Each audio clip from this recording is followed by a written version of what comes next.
Hello friends, आज की इस वीडियो में मैं आपको जनरल साइंस के टॉप 50 क्वेश्चंस करवाने वाला हूं, जो कि आने वाले एग्ज़ाम्स के लिए बहुत ही ज़्यादा इम्पोर्टेंट्स रहने वाले हैं।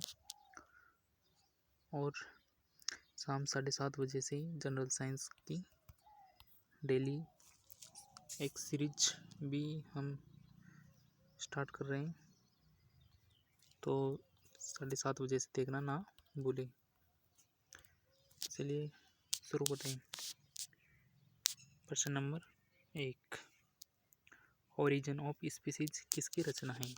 Origin of species Charles Darwin की रचना है। रक्त परिवहन की खोज किसने की थी? तो रक्त परिवहन की खोज विलियम हार्वे के द्वारा की गई थी। विक्रम साराभाई स्पेस सेंटर कहाँ स्थित है? विक्रम साराभाई स्पेस सेंटर तिरुवनंतपुरम में स्थित है। क्वेश्चन नंबर 4, कवकों का अध्ययन किया जाता है? कवकों का अध्ययन माइकोलॉजी में किया जाता है। सिक्कों का अध्ययन क्या कहलाता है? सिक्कों का अध्ययन न्यूमिस्मेटिक्स कहलाता है। क्वेश्चन नंबर 6, सेल्यूलर और मॉलिक्यूलर जीव विज्ञान केंद्र कहाँ स्थित है? तो इन दोनों का केंद्र हैदराबाद में स्थित है, तेलंगाना हैदराबाद में। आगे बढ़ते हैं। Question number 7, centre for DNA fingerprint and diagnostic अवस्थित है? Centre for DNA fingerprint and diagnostic centre Hyderabad में स्थित है। सेल्यूलर और मॉलिक्यूलर जीव विज्ञान केंद्र भी यहीं पर है। आधुनिक वर्गीकरण का पितामह किसे कहा जाता है? आधुनिक वर्गीकरण का पिता कैरोलस लिनियस को कहा जाता है। द्विनाम पद्धति भी इसके द्वारा दी गई थी। कोशिका का अध्ययन क्या कहलाता है? कोशिका का अध्ययन साइटोलॉजी कहलाता है। और कवकों का अध्ययन माइकोलॉजी कहलाता है। पिछले क्वेश्चन में प्रश्न नंबर 10, कोशिका सिद्धांत का प्रतिपादन किसने किया? कोशिका सिद्धांत स्लाइडेन एंड स्वान ने दिया। एम स्लाइडेन एंड टी स्वान इसका पूरा नाम है। क्वेश्चन नंबर 11, शैवालों का अध्ययन क्या कहलाता है? शैवालों का अध्ययन फाइकोलॉजी कहलाता है। ये भी इम्पोर्टेंट रहने वाला क्वेश्चन है। शैवाल और माइकोलॉजी, शैवालों का अध्ययन फाइकोलॉजी, कवकों का अध्ययन माइकोलॉजी। प्रश्न नंबर 12, नेशनल केमिकल लेबोरेटरी कहाँ स्थित है? तो नेशनल केमिकल लेबोरेटरी पुणे में स्थित है। प्रश्न नंबर 13, मलेरिया रिसर्च सेंटर कहाँ पर है? तो भारत में मलेरिया रिसर्च सेंटर दिल्ली में स्थित है। आगे बढ़ते हैं। प्रश्न नंबर 14, अंगूरों का उत्पादन किससे संबंधित है? अंगूरों के उत्पादन को विटिकल्चर कहा जाता है। प्रश्न नंबर 15, नेत्र रोग का चिकित्सक कहलाता है? ऑप्थाल्मोलॉजिस्ट हैं, जो कि नेत्र रोग का चिकित्सक कहलाता है। उत्तल दर्पण द्वारा बनाया गया प्रतिबिंब कैसा होता है? उत्तल दर्पण के द्वारा बनाया गया दर्पण प्रतिबिंब काल्पनिक तथा सीधा होता है। और अवतल दर्पण द्वारा बनाया गया प्रतिबिंब वास्तविक और उल्टा होता है। हजामत बनाने के लिए किस दर्पण का प्रयोग किया जाता है? हजामत बनाने के लिए अवतल दर्पण का प्रयोग किया जाता है। प्रश्न नंबर 18, द्रव का आपेक्षिक घनत्व मापा जाता है? द्रव्य पदार्थों का आपेक्षिक घनत्व हाइड्रोमीटर से मापा जाता है। प्रश्न नंबर 19, दूध की शुद्धता किस यंत्र में मापी जाती है? तो लैक्टोमीटर से। और दूध का दही में जमना लैक्टोबैसिलस जीवाणु द्वारा।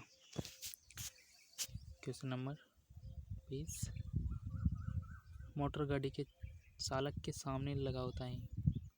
अवतल दर्पण लगा होता है चालक के सामने। फोटोग्राफिक कैमरे का अभिदृश्यक होता है। तो फोटोग्राफिक कैमरा अभिदृश्यक वाला भाग होता है उत्तल लेंस का बना होता है। पानी में हवा का बुलबुला किस तरह कार्य करता है? पानी में हवा का बुलबुला अवतल लेंस की तरह कार्य करता है। वायुमंडल की आर्द्रता किस में मापी जाती है? हाइग्रोमीटर्स में। इम्पोर्टेंट क्वेश्चंस रहने वाला है ये। भूकंप मापी किस यंत्र द्वारा? सिस्मोग्राफ द्वारा। ये भी मोस्ट इम्पोर्टेंट क्वेश्चंस हैं। ध्वनि की तीव्रता किस में मापी जाती है? तो ध्वनि की तीव्रता डेसिबल में मापी जाती है। प्रश्न नंबर 26, मानव रेटिना पर बना प्रतिबिंब होता है। तो मानव रेटिना पर बना प्रतिबिंब वास्तविक और उल्टा होता है। जब किसी वस्तु को दो समांतर समतल दर्पण के बीच रखी जाती है तो बने हुए प्रतिबिंब की संख्या कितनी होगी? तो उनकी संख्या होगी अनंत। हृदय की गति सुनने के लिए किस यंत्र का प्रयोग किया जाता है? हृदय की गति या धड़कन सुनने के लिए स्टेथोस्कोप का प्रयोग किया जाता है। प्रश्न नंबर 29, वायुमंडलीय दाब का मापन किसके द्वारा किया जाता है? तो बैरोमीटर के द्वारा किया जाता है। प्रश्न नंबर 30, सरल सूक्ष्मदर्शी में वस्तु को रखा जाता है। सरल सूक्ष्मदर्शी में वस्तु को लेंस और प्रकाश केंद्र के मध्य रखा जाता है। अमोनिया गैस बनाने की हेबर विधि किस उत्प्रेरक का प्रयोग किया जाता है? अमोनिया गैस के द्वारा बनाने के लिए हेबर विधि में लोह-चूर्ण आयरन का प्रयोग किया जाता है। प्रश्न नंबर 32, रक्त का दाब किस यंत्र के द्वारा मापा जाता है? स्फिग्नोमेनोमीटर। ब्लड प्रेशर बीपी लो या हाई स्फिग्नोमेनोमीटर द्वारा मापा जाता है। भारत का पहला परमाणु रिएक्टर का नाम क्या है? भारत के पहला परमाणु रिएक्टर अप्सरा है जो कि ट्राम्बे महाराष्ट्र में स्थित है। प्रश्न नंबर 34, भारतीय अंतरिक्ष अनुसंधान समिति के अध्यक्ष कौन थे?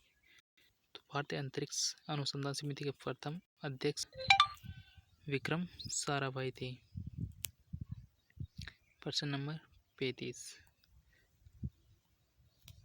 भारतीय अंतरिक्ष अनुसंधान संगठन ISRO Indian space research organisation भारतीय अंतरिक्ष अनुसंधान संगठन की स्थापना 1972 में हुई थी। किनके द्वारा की गई थी? डॉक्टर विक्रम साराभाई द्वारा।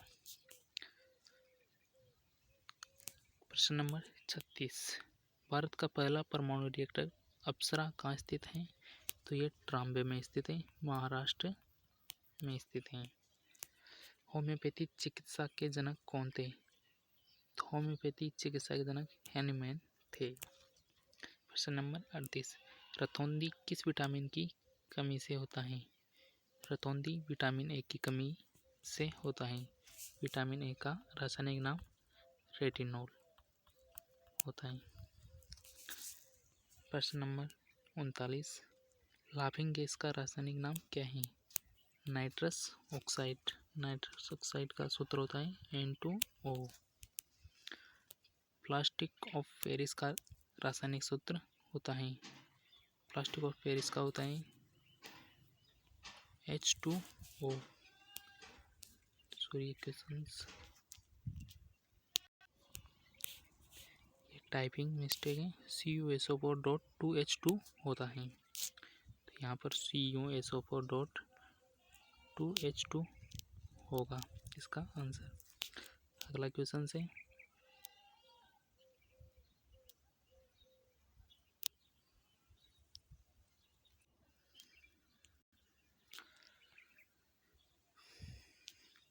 बेरी-बेरी नामक रोग किस विटामिन की कमी से होता है? तो बेरी-बेरी नामक रोग विटामिन बी की कमी से होता है। विटामिन B1 के द्वारा बेरी-बेरी रोग होता है। विटामिन बी का रासायनिक नाम क्या है? विटामिन बी का रासायनिक नाम थायमिन है। अश्रु गैस का रासायनिक नाम क्लोरोएसिटोक्विनोन है। आंसू गैस क्लोरोएसिटोक्विनोन। प्रश्न नंबर 44, ग्लूकोमा और ट्रैकोमा किस अंग का रोग है? आँख में ये दोनों रोग होते हैं, ग्लूकोमा और ट्रैकोमा। तो इसका आंसर हो जाएगा आँख। साधारण बातचीत की तीव्रता डेसिबल में कितनी होती है? साधारण बातचीत की तीव्रता डेसिबल में 30 से 40 डेसिबल के मध्य होती है। प्रश्न नंबर 46 है, अदिश राशि कौन सी है? तो अदिश राशियाँ चाल, द्रव्यमान, आवेश, घनत्व एवं विद्युत धारा हैं। सदिश राशि संवेग, आवेग, त्वरण, बल, वेग, भार, बलागुण है। प्रश्न नंबर 48, वनस्पति तेल से कृत्रिम घी बनाने में किस उत्प्रेरक का प्रयोग किया जाता है? तो वनस्पति तेल से घी बनाने के लिए निकेल उत्प्रेरक का उपयोग किया जाता है। प्रश्न नंबर 49, एग्रोस्टोलॉजी में किसका अध्ययन किया जाता है? एग्रोस्टोलॉजी में घासों का अध्ययन किया जाता है। अंतिम क्वेश्चन 50वां क्वेश्चन से, हाइड्रोफाइट्स क्या होते हैं? हाइड्रोफाइट्स जलीय पौधे होते हैं। हाइड्रो का अर्थ होता है हाइड्रोजन से मतलब जल, और फाइट्स होते हैं पौधे, गेमिनोफाइट्स इत्यादि। तो ये थे साइंस के टॉप 50 क्वेश्चंस जो आने वाले एग्जाम्स के लिए बहुत ही ज़्यादा इम्पोर्टेंस रहने वाले हैं।